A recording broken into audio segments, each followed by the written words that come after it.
Long before I published my biography of Rudolph Valentino, titled Affairs Valentino, I came under attack from a small group of people invested in maintaining the status quo of the silent film icon's story.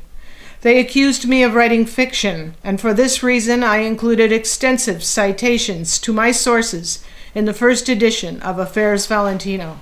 Despite this, they continued to defame my work.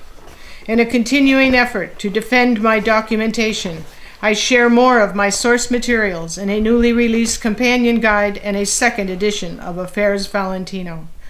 To further support the integrity of my work, I share a series of videos as examples of the accuracy of my book's narrative as it references the remarkable archive of documents I uncovered. Rudolph Valentino's lawyer, W.I. Gilbert, testifies on behalf of Valentino's manager, George Ullman. Affairs Valentino, page 138. And I quote, Gilbert continued with his testimony, quote, I don't know whether I should make this statement or not, but I'm going to make it and they can strike it out.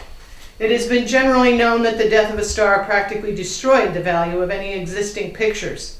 James Scarborough shouted another objection. We move to strike this answer out.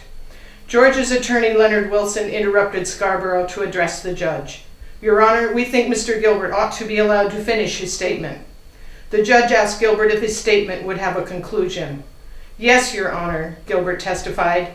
Well, at any rate, I know that Mr. Ullman put in a very large effort in merchandising the Valentino productions after his death, both in correspondence, advertising, and boosting, so as to keep the value of those screens up in spite of his death.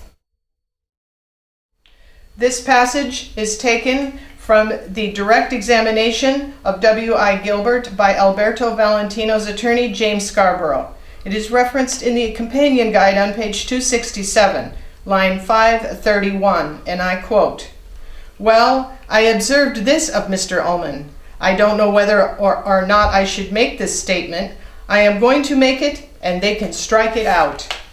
It had been generally known that the death of a star practically destroyed the value of existing pictures. Mr. Scarborough, we move to strike that answer out as, Mr. Wilson, we think Mr. Gilbert ought to be allowed to finish his statement, and then they can move. The court, I assume, however, that this going out, it should carry a conclusion with it. I believe it should. By Mr. Wilson, go ahead. W.I. Gilbert answers, well, at any rate, I know that Mr. Ullman put in a very large effort in merchandising the Valentino productions after his death, both in correspondence, advertising, and boosting, so as to keep the value of those screens up in spite of his death.